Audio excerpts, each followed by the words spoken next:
And we are live. Hey everyone, welcome to another episode of Trading Bitcoin with your host Tone Vase, coming to you from uh, Crypto Asia Blockchain Week in Hong Kong. I don't even know what these things are called anymore, but I am in Hong Kong. I am at the Asia Expo. It's over by the airport. I am headed towards the other side of Hong Kong later tonight. I'll be staying there the rest of the week. I was in that area last night, partying maybe a little too much, but the show has to go on. There hasn't been any videos in 24 hours, and what a surprise! Bitcoin has some serious volatility. I think it happened while I was still flying. I got here, went straight to the conference. I was hanging out at the conference all day, and after that, there was like the evening events, dinner, and everything. Met up with some cool old friends. Shout out to Leo Vesey for organizing the meetup last night. Great job. Shout out to Ray Youssef of Paxful. Good job last night on the panel. Shout out to you and your company. You guys are growing. That's great. BitSpark was there as well. So it looks like there was a couple of survivors in the remittance game, right? So it's we can talk about that all day. But back in 2014, 2015, 2016, everything in Bitcoin was about remittance. Remittance, remittance, remittance. It's going to change the world, remittance. And I was one of the guys that said, no, well, it's not that big a deal.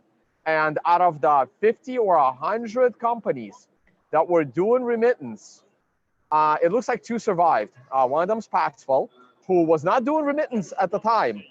They've migrated into remittance later. And the other one was BitSpark out of Hong Kong. They seem to be doing okay as well. And you know what? No one knew who could have won that space, especially Paxful, right? Because they weren't even in that damn space at the time that they started. They were in a different space, and they were out of the U.S. So it's very, very interesting, right? And this goes to show you that you're not able to pick winners and losers in these markets. I did not. I thought that remittance won't work. It looks like they're doing a good job. So maybe there is some room for Bitcoin as an intermediary in the remittance game. I'll bring you guys more on that. I'm actually going to swing by Paxful when next time I'm in New York, if I'm ever in New York again, and we'll bring you an interview and we'll give you a lot more on that side of the situation. All right, let's go to screen share. I am right here. If people are walking by, Tom Lee walked by me earlier. Maybe if he walks by me again, I'll try and mic him up. Saw Charles Hoskinson lurking around here somewhere. So he's here today as well. Box Mining's supposed to be here. I don't know. Maybe he'll come. Maybe he won't. No idea. But the event's pretty fun. I'm trying to see if I recognize people. Oh, there they are. All right. Well, I'm streaming, but I'm sure people will come and like crash the stream, which would be very, very cool. But let's, yeah, a lot of people I still recognize. Very cool if they make it over here. All right.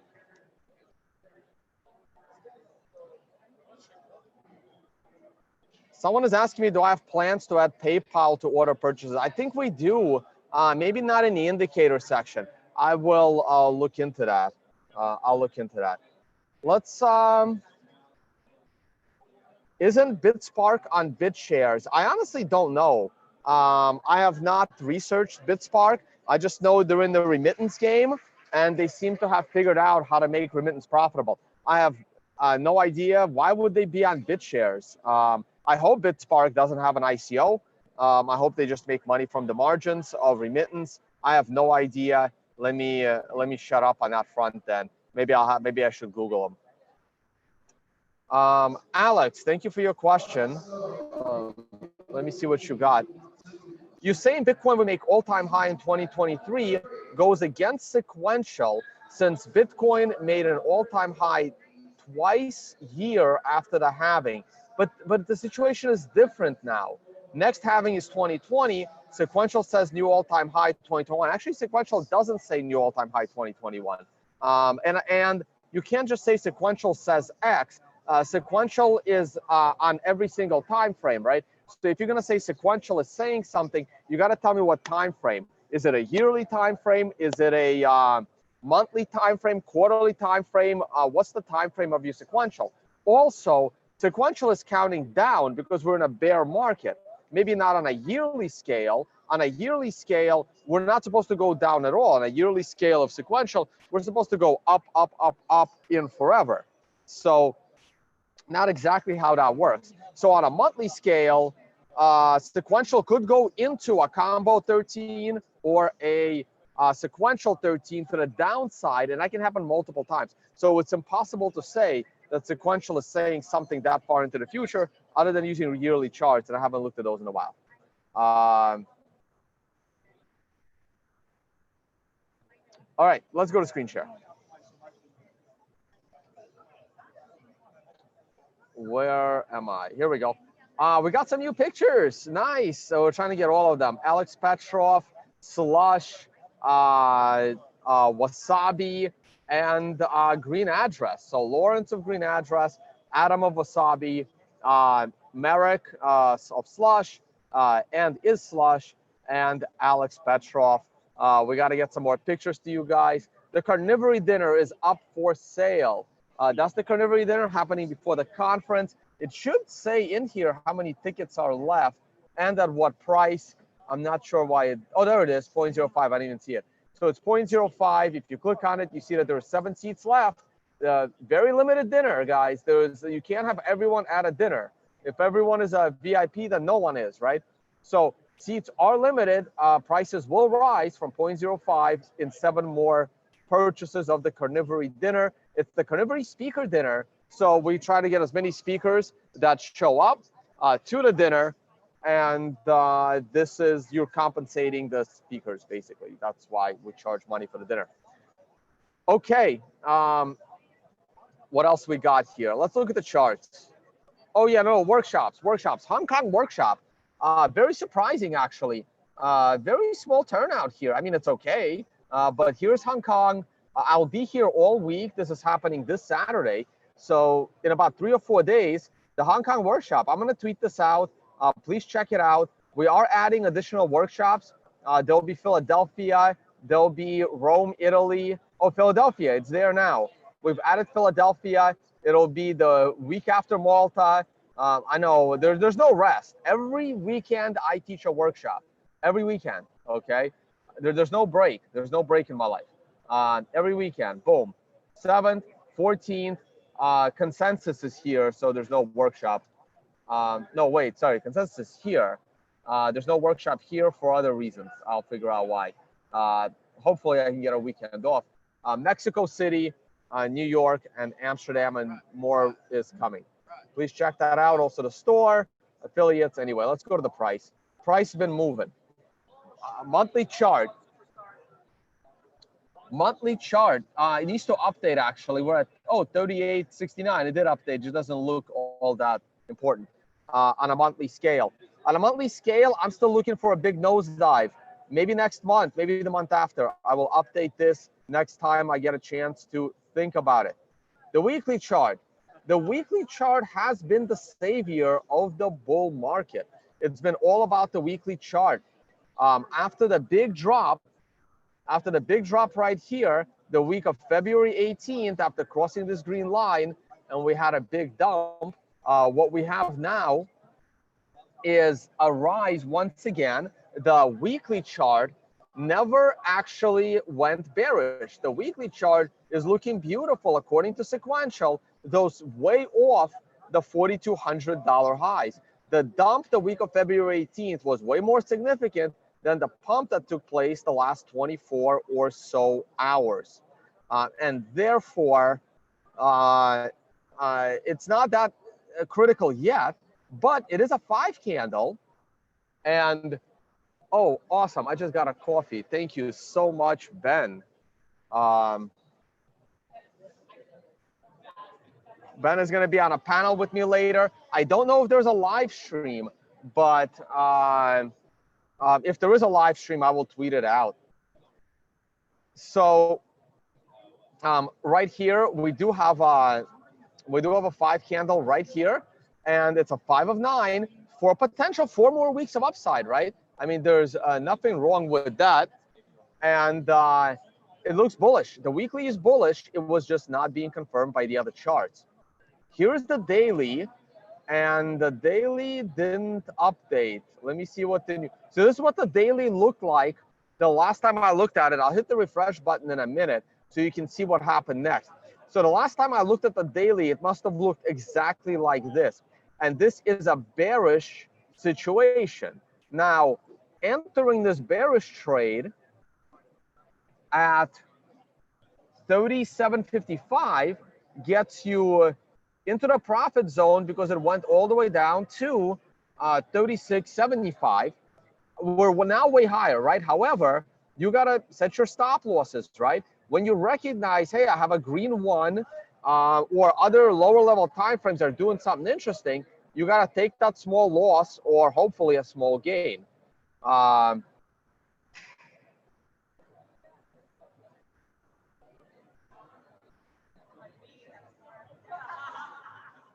Hey, Paul, I see your tipped question. I don't know if I can answer that, but I'll try and remember.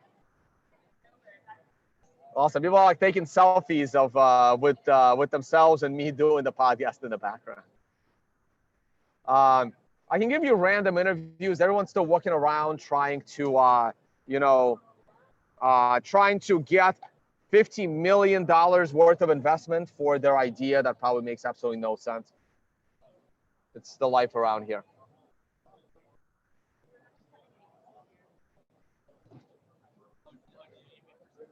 And okay, let's update this chart and see what the daily looks like. I haven't looked at it at all.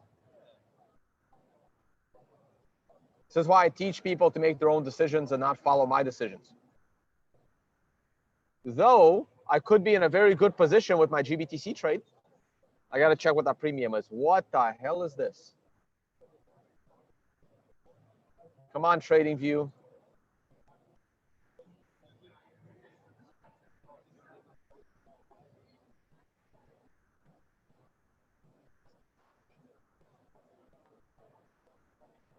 There we go.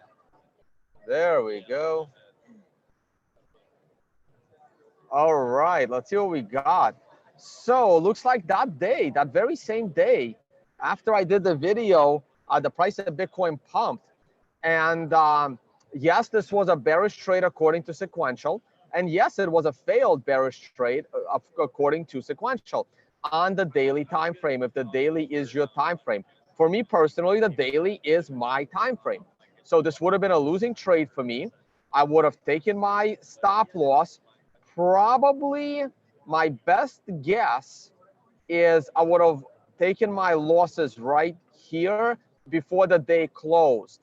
Now, the daily is now on a bullish trade as of kind of high. I probably would not have entered this trade based on a daily chart, but if I did, it would be at current prices because I would have seen this as a lost move.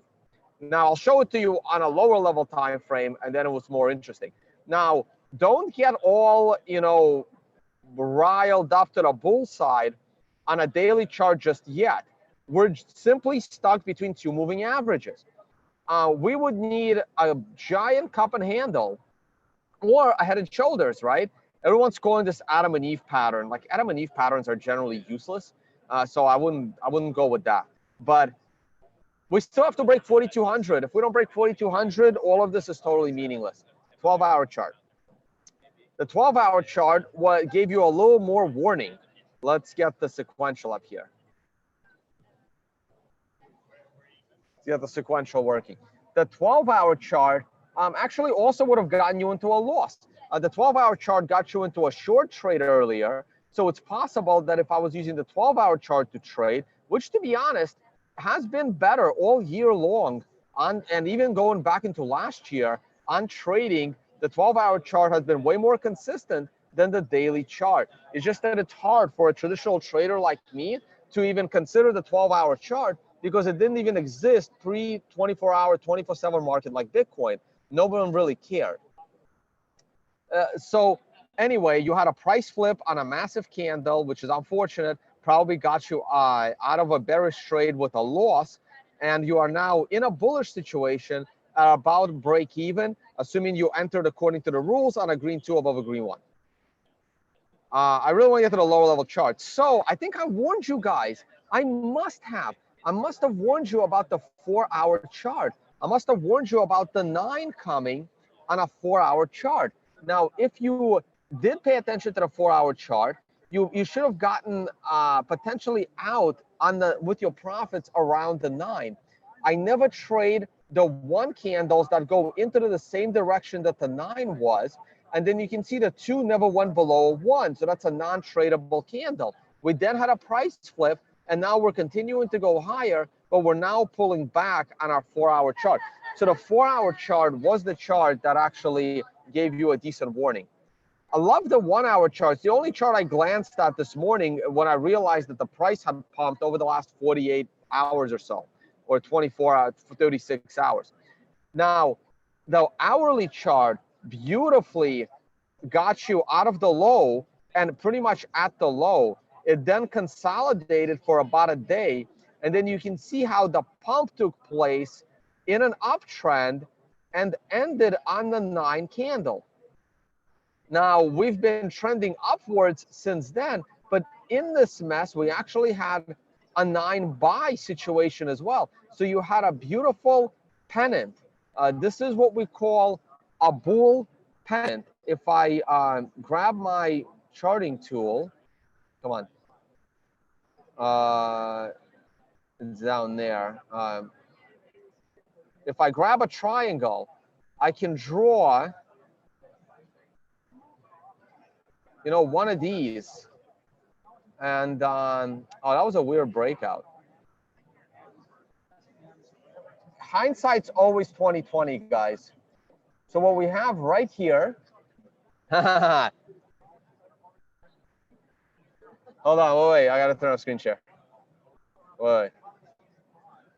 Boom, but they can't hear you unless I mic you up, Ran. But you can wave.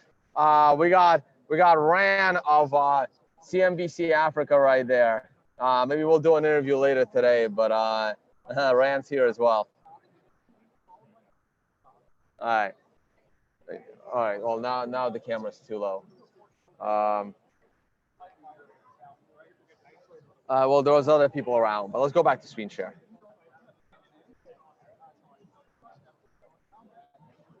Boom. So you got one of these triangles, right?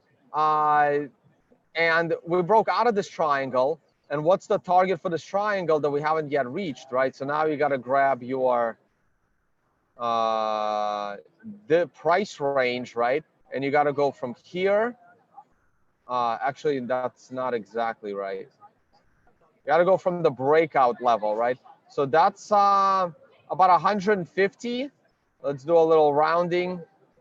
It's about 150-ish. So I take this, I copy it, I paste it, and I slide it. Boom. I can slide it one over so you can see it. So 150, we rise up, and that takes us to about 4,000, okay? But remember, we're on an 8 candle right here. So this move is coming to an end, but it gave us a new closing high. So the hourly chart is overall bullish, but we are topping on an hourly chart. The 4-hour chart is still just kicking off the bullish trend. So I am leaning bullish here, but we did go up a lot. And well, not really, but it looks like a lot. I'm really curious about gold. Oh, and GBTC. GBTC up to 4.65, nice. But the market is closed, so because I'm in Asia and it's morning here, but night in New York. Gold, let's see where gold is. Gold's still very bearish. It triggered a short trade on a weekly time frame, and on a daily time frame, it's consolidating. It's holding the trend line. It's on a 9 buy, so look for a 1-4 candle correction to the upside, and then probably the countdown phase. So it doesn't look like a tradable bounce to me. It's not the kind of 9 I would buy on a counter trend.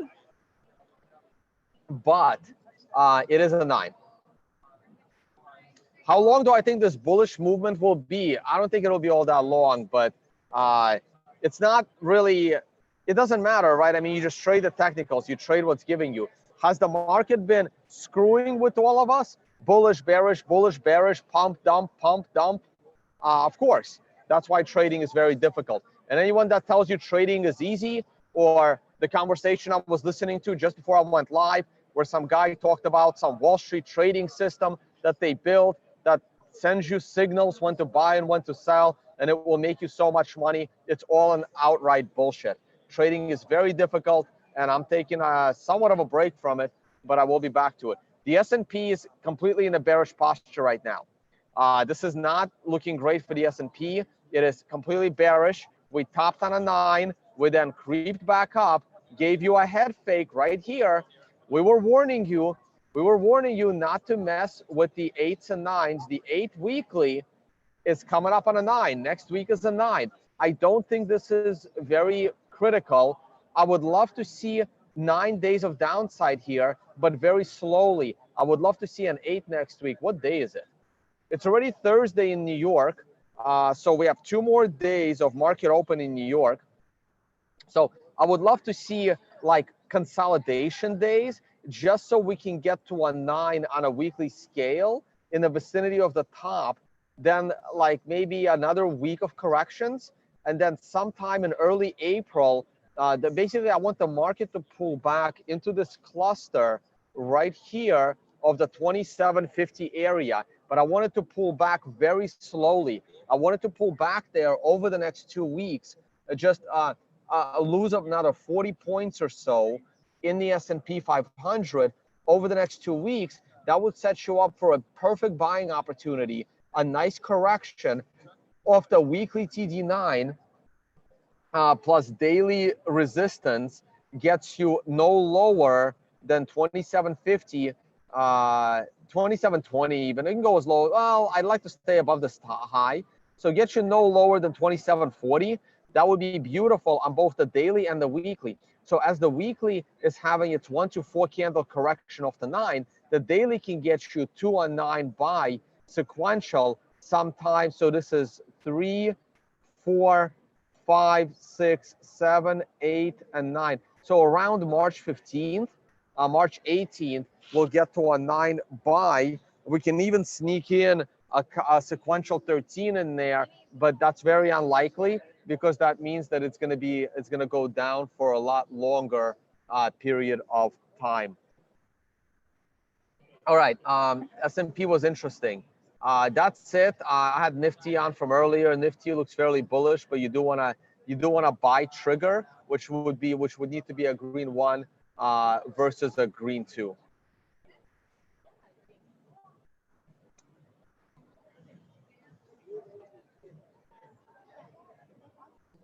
Okay.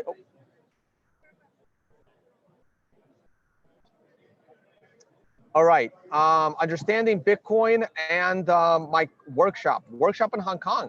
Hong Kong is a hot zone. I'm very surprised. I'm just surprised. I've done 2 workshops in Singapore. They were both close to 20 people. And where are you guys? Hong Kong, come out. I'm not gonna do too many workshops here that often. So definitely come. It's at Genesis Block co-working space.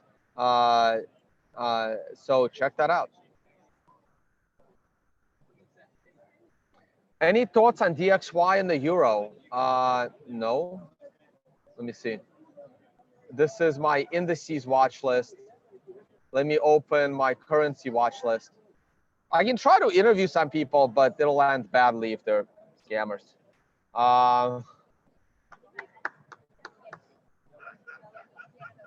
Rand's laughing. He's right next to me. Currencies, FX watch list.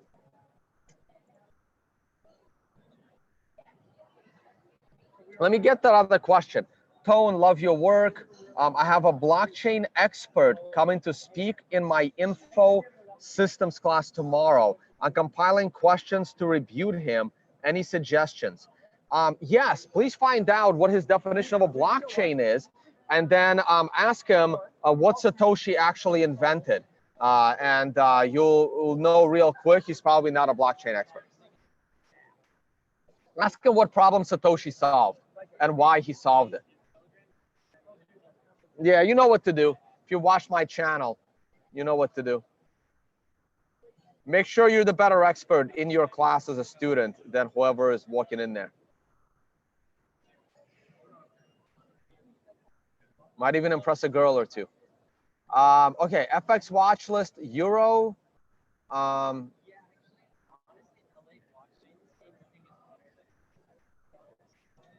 Watch list, indices, FX, Euro versus the dollar.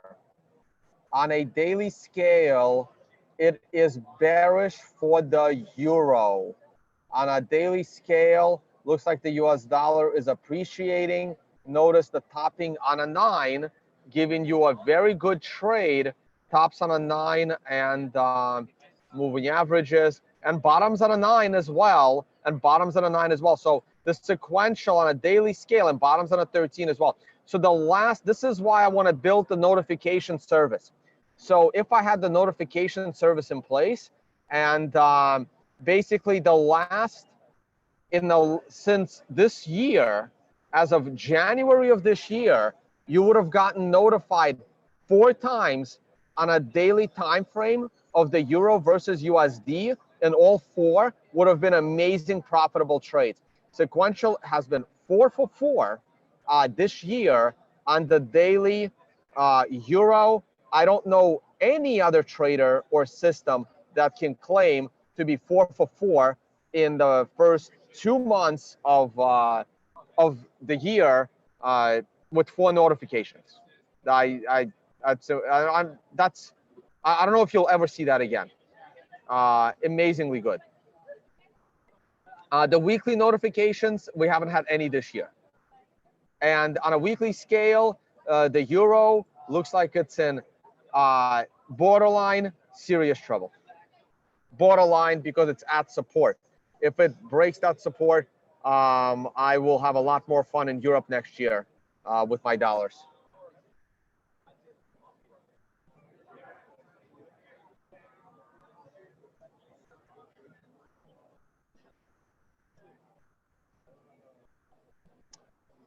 All right, guys, I think that's it. I think I have to go speak soon, actually. It's already 1:20. I'm going to be on stage soon. I'm going to find out if there's a live stream of my panel. The panel is trading related, so that should be good. Check that out. Again, Hong Kong workshop coming up, and understanding Bitcoin. Very good conference out in Malta. Carnivory dinner is up for sale. Hurry up. You got to click on it. I'm not sure why we're not displaying seats left. I'll talk to my web guys. Click on it. You see seats left. And yeah, it's going to go fast. So limited number. And it's a speaker dinner. All right, guys. Thank you so much for watching. My thoughts on Litecoin USD. You know what? Next time. I don't want to. I'm not looking at altcoins right now. Okay. Someone says, if I look at the monthly sequential, where's my monthly sequential? You can see how the monthly sequential is only coming up to a 9, right? So if this 9 is a 1 to 4 month correction to the upside, we can rally as far as 6,000 according to the monthly chart. And then we can set off into the countdown phase for 13 more months of downside. So sequential is not calling for new all-time highs in 2021, right? The 13 months of countdown phase could last years. I mean, 13 months itself is over a year, and they don't have to be consecutive. So we are talking a potential of 2 years of downside. Like, we have no idea. So sequential does not say that. I'm looking back at Alex's question from earlier. I have to do a video in Russian. I'm sorry, 4 o'clock, guys. I'll try to find some time this week. I'm a little bit ahead of you on time, so that's better. And please check out my calendar of where I'm traveling to. Spent an hour with my team this morning about where I'm going to be traveling to the rest of the year. The rest of the year is shaping up. Keep an eye out for me in Berlin. That's my 4th largest YouTube audience. So hopefully I will get some meetups there, and maybe another workshop. Who knows? Check out the calendar. Go to the homepage. and then go to calendars, and you can see where I'm going to next. All right, so go ahead and check that out. Eventually it loads. All right, that's enough. I will talk to you all on the next one. I will be at Token 2049 next week, and then I'm going back to Europe. Zurich. Oh, we should add a meetup right here. Hey guys, if you're watching, my team, web guys, please, there is a meetup on the 18th that I'm speaking at. It needs to go on the calendar. All right, people need to know. And Egypt, Malta. How do you stop screen share? Stopping screen share. I think we're gonna call it. I think we're gonna call it. Maybe I'll bring you some interviews later. We'll see. Another party tonight, so it should be fun. I check out the pictures. They're in. I didn't actually tweet them out officially, but check out if you go to my Twitter and you click on tweets and replies, you'll see some pictures. Later, all.